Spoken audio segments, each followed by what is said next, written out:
ஜப்பானில் மீண்டும் நிலநடுக்கம், சுனாமிக்கான எச்சரிக்கையா? பிரிட்டனில் கலவரங்களை அடுத்து நாடெங்கும் இனவாத எதிர்ப்பு பேரணி. உக்ரைன் மிகப்பெரிய தாக்குதல், அச்சத்தில் அவசர நிலை பிறப்பித்த ரஷ்யா. வங்களாதேச இடைக்கால அரசாங்கத்துடன் தொடர்பில் இருக்கிறோம், அமெரிக்கா தகவல். அமெரிக்கர்கள் ஆவலுடன் எதிர்பார்த்த ட்ரம்ப் கமலா ஹாரிஸ் நேரடி விவாதம், திகதி அறிவிப்பு. கமலா ஹாரிஸ் ஜனாதிபதியானால் இஸ்ரேலுக்கு நெருக்கடி உறுதி, முக்கிய அதிகாரி வெளிப்படை.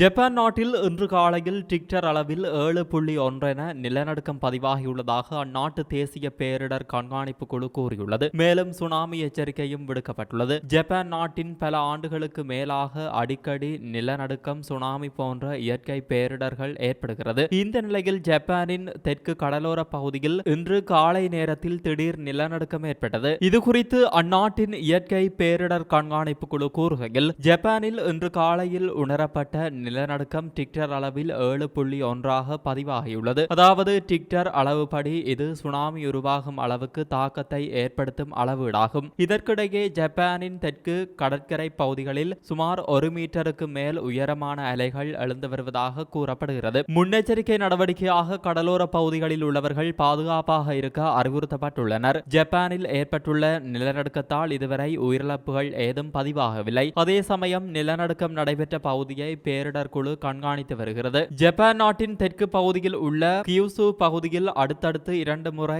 நிலநடுக்கம் ஏற்பட்டது. முதலில் 6.9 அளவில் நிலநடுக்கம் பதிவானது. அதனைத் தொடர்ந்து 7.1 என்ற டிக்டர் அளவில் நிலநடுக்கம் பதிவானது. நிலநடுக்கத்தின் போது நகரத்தில் இருந்த குடியிருப்புகள் அதிர்வை உணர்ந்தன. வணிக வளாகத்தில் வைக்கப்பட்டிருந்த பொருட்கள் சிதறி விழுந்தன. மேலும் மேம்பாலத்தில் சென்ற வாகனங்கள் வரிசையாக நிறுத்தப்பட்ட நிலையில் நிலநடுக்கத்தால் வாகனங்கள் அனைத்தும் அதிர்ந்து போகின. ஜப்பானின் கியூசி, மியாசாகி பகுதிகளில் உணரப்பட்ட நிலநடுக்கம் வலிமை மிகுந்ததாக உள்ளதால் சுனாமி ஏற்படவும் வாய்ப்புள்ளதாக கூறப்படுகிறது. ஏற்கனவே கியூசி பகுதியில் 20 சென்டிமீட்டர் அளவிற்கு சுனாமி பதிவாகியிருந்தது. இயற்கை சீற்றங்களில் சிக்கி தவித்து வரும் ஜப்பான் தற்போது நிலநடுக்கத்தை சந்தித்துள்ளதால் அந்த நாட்டு மக்கள் பீதி அடைந்துள்ளனர். பலரும் பாதுகாப்பான இடங்களுக்கு இடம் மாறி வருகின்றனர். பிரிட்டனில் கடந்த ஒரு வாரமாக குடியேற்ற எதிர்ப்பு கலவரங்கள் மற்றும் வன்முறைகள் இடம்பெற்று வந்த நிலையில் அங்கு ஆயிரக்கணக்கான இனவாத எதிர்ப்பு ஆர்ப்பாட்டக்காரர்கள் நாடு முழுவதும் பேரணி நடத்தியுள்ளனர். வடக்கு லண்டன், பிரிஸ்டல் மற்றும் நியூகாசில் என பல இடங்களில் இந்த ஆர்ப்பாட்டக்காரர்கள் அமைதியான முறையில் பேரணி நடத்தியுள்ளனர். கடந்த புதன்கிழமை இடம்பெற்ற பேரணிகளில் அகதிகளை வரவேற்கிறோம் என்று இவர்கள் கோஷம் எழுப்பியுள்ளனர். இதனையொட்டி மீண்டும் வன்முறை ஏற்படுவதை தடுப்பதற்கு ஆயிரக்கணக்கான போலீசார் நிலைநிறுத்தப்பட்டுள்ளனர். ரஷ்யாவின் லிபெக்ஸ் பகுதியை குறிவைத்து உக்ரைன் மிகப்பெரிய தாக்குதலை நடத்தியதாக அப்பகுதியின் ஆளுநர் இகோர் ஆர்டமோனோவ் தெரிவித்துள்ளார். ரஷ்யாவுக்குள் உக்ரைன் ஆளில்லா வானூர்திகளை அனுப்பியதாகவும் பல இடங்களில் வெடிப்புகள் ஏற்பட்டதாகவும் அவர் கூறியுள்ளார். தாக்குதலில் 6 பேர் காயமடைந்ததாகவும் மின்சார தடை ஏற்பட்டதாகவும் அவர் தெரிவித்துள்ளார். ரஷ்யா விமானப்படை முகாமுக்கு அருகில் இருக்கும் 4 கிராமங்களில் இருந்து கிராமவாசிகள் வெளியேற்றப்பட்டதாக தெரிவிக்கப்பட்டது. லிபெட்ஸ்க் மாவட்டத்தில் அவசர நிலை பிரகடனம் செய்யப்பட்டுள்ளதாக ஆளுநர் கூறியுள்ளார். இதேவேளை உக்ரைன் படைகள் ரஷ்யாவுக்குள்ளேயே நுழைந்து ரஷ்ய வீரர்களை அடிபணிய வைத்ததால் ரஷ்ய தரப்பு கடும் அதிர்ச்சிக்குள்ளாகியுள்ளது. வேறு வழியில்லாமல் குறிப்பிட்ட பகுதியில் அவசர நிலை பிரகடனப்படுத்தப்பட்டுள்ளது. ரஷ்யாவின் எல்லையில் அமைந்துள்ள குர்ஸ்க் பகுதிக்குள் அதிரடியாக நுழைந்த உக்ரைன் படை வீரர்களிடம் ரஷ்ய படை வீரர்கள் சரணடையும் காட்சிகள் வெளியாகி பெரும் பரபரப்பை ஏற்படுத்தியுள்ளது. ரஷ்ய கவச வாகனங்களை உக்ரைன் தரப்பு தவிடுபொடியாக்கும் காட்சிகள் சமூக ஊடகங்களில் வேகமாக பரவி வருகிறது. போரில் முதன்முறையாக உக்ரைனின் கை ஓங்கியிருப்பதால் ரஷ்ய தரப்புக்கு அச்சம் ஏற்பட்டுள்ளது.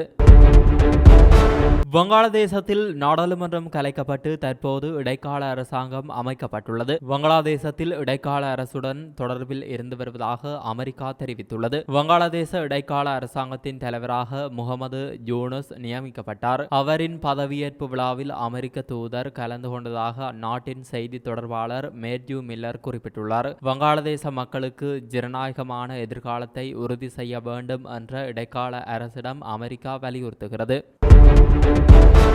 அமெரிக்க அதிபர் போட்டியாளர்களான டொனால்ட் ட்ரம்ப் மற்றும் கமலா ஹாரிஸ் இடையே நடைபெறும் நேரடி விவாதம் குறித்த தேதி அறிவிக்கப்பட்டுள்ளது. அமெரிக்காவில் வரும் நவம்பர் மாதம் அதிபர் தேர்தல் நடைபெறவுள்ள நிலையில் டொனால்ட் ட்ரம்ப் மற்றும் கமலா ஹாரிஸ் ஆகிய இருவரும் நேருக்கு நேர் தேர்தலில் மோத உள்ளனர் என்பது சமீபத்தில் உறுதி செய்யப்பட்டது. இருவருமே தீவிரமாக பிரச்சாரம் செய்து வரும் நிலையில் டொனால்ட் ட்ரம்ப் மற்றும் கமலா ஹாரிஸ் ஆகிய இருவரும் வரும் 10ஆம் தேதி நேரடி விவாதம் நடத்த இருப்பதாக அறிவிக்கப்பட்டுள்ளது. அமெரிக்காவின் அதிபர் தேர்தலில் களமிறங்கும் குடியரசுக் கட்சி வேட்பாளர் டொனால்ட் ட்ரம்ப் மற்றும் ஜனநாயக கட்சி வேட்பாளர் கமலா ஹாரிஸுக்கும் அடுத்த மாதம் 10ஆம் தேதி முதல் விவாதத்தில் ஈடுபட உள்ளனர். ஏற்கனவே அமெரிக்க அதிபர் போட்டியாளராக இருந்த ஜோ பைடனுடன் ட்ரம்ப் விவாத நிகழ்ச்சி நடந்த நிலையில் தற்போது வேட்பாளர் மாற்றப்பட்டதை அடுத்து மீண்டும் அதிபர் வேட்பாளர்களுக்கு இடையிலான நேரடி விவாதம் நடைபெற உள்ளது என்பது குறிப்பிடத்தக்கது. முன்னதாக நடந்த நேரடி விவாதத்தின் போது ஜோ பைடன் திணறிய நிலையில் கமலா ஹாரிஸ் ட்ரம்புக்கு சரியான பதிலடி கொடுப்பார் என்று எதிர்பார்க்கப்படுகிறது. இந்த விவாத நிகழ்ச்சியை அமெரிக்க ஒளிவழி ABC அதை ஏற்று நடத்தும் என்று தெரிவிக்கப்பட்டுள்ளது. ட்ரம்ப் மேலும் 2 விவாதங்களுக்கு ஏற்புடைய திகதிகளை முன்வைத்தார். அடுத்த மாதம் 4ஆம் திகதி 25ஆம் திகதி ஆகியவற்றிலும் விவாதம் நடத்தலாம் என்று அவர் கூறியுள்ளார். அதற்கு கமலா ஹாரிஸ் இன்னும் பதிலளிக்கவில்லை. இதேவேளை அனைத்துலக ஆய்வு நிறுவனம் ஒன்று நடத்திய கருத்தாய்வின்படி கமலா ஹாரிஸுக்கு அதிக ஆதரவிருப்பதாக தெரிவிக்கப்பட்டுள்ளமை குறிப்பிடத்தக்கது. ஹமாஸ் படைகளுக்கு எதிரான போரில் இஸ்ரேலுக்கு ஆயுத உதவிகளை அளிப்பதில் கமலா ஹாரிஸ் அதிருப்தி தெரிவித்துள்ளதாக பரபரப்பு தகவல் வெளியாகியுள்ளது. அமெரிக்க ஜனாதிபதி தேர்தலில் களம் கண்டுள்ள கமலா ஹாரிஸ் காசா போர் தொடர்பில் பதிவு செய்துள்ள முதல் அழுத்தமான கருத்து இதுவென்றே கூறப்படுகிறது. ஜனாதிபதி வேட்பாளராக கமலா ஹாரிஸ் அறிவிக்கப்பட்ட பின்னர் முதன்முறையாக முன்னெடுத்த ஒரு பேரணியில் பலஸ்தீன ஆதரவு போராட்டக்காரர்களால் கடும் எதிர்ப்பு தெரிவிக்கப்பட்ட நிலையிலேயே அவர் இந்த முடிவுக்கு வந்துள்ளதாக கூறப்படுகிறது.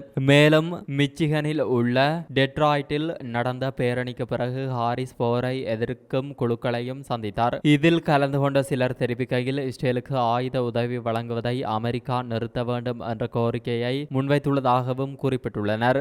இந்த நிலையிலேயே கமலா ஹாரிஸின் தேசிய பாதுகாப்பு ஆலோசகரான பில் ஹார்டன் தமது சமூக ஊடக பக்கத்தில் இவ்வாறு குறிப்பிட்டுள்ளார். இஸ்ரேலுக்கு ஆயுதம் வழங்குவதில் கமலா ஹாரிஸுக்கு உடன்பாடில்லை. மேலும் இஸ்ரேலால் தனித்து தமது மக்களை பாதுகாக்க முடியும் என்பதுடன் ஈரானையும் ஈரான் ஆதரவு குழுக்களையும் எதிர்கொள்ள முடியும் என கமலா ஹாரிஸ் நம்புவதாக பதிவு செய்துள்ளார். ஆனால் ஜனநாயக கட்சியில் காணப்படும் இடதுசாரிகளால் இஸ்ரேல் தொடர்பில் கமலா ஹாரிஸ் கடும் அழுத்தத்தை எதிர்கொள்வதாக கூறப்படுகிறது. இஸ்ரேலுக்கு ஆயுத உதவி மற்றும் அரசியல் ஆதரவளிக்கும் ஜோ பைடனின் போக்கை உடனடியாக மாற்ற வேண்டும் என்றும் கோரிக்கை வலுத்துள்ளது. மேலும் பலஸ்தீன ஆதரவு நிலையை முன்னெடுத்தால் மட்டுமே போட்டி வலுவாக உள்ள மிச்சிகன் மாகாணத்தில் சாதிக்க முடியும். இங்கு போரை எதிர்க்கும் அரேபிய அமெரிக்க மக்கள் அதிகமாக உள்ளனர். இது மட்டுமின்றி காசா ஆதரவு ஆர்ப்பாட்டக்காரர்களால் புதன்கிழமை டெட்ராய்டில் நடந்த பேரணியும் பலமுறை பாதிக்கப்பட்டது. அத்துடன் இஸ்ரேல் பிரதமரை நேரில் சந்தித்த போதும்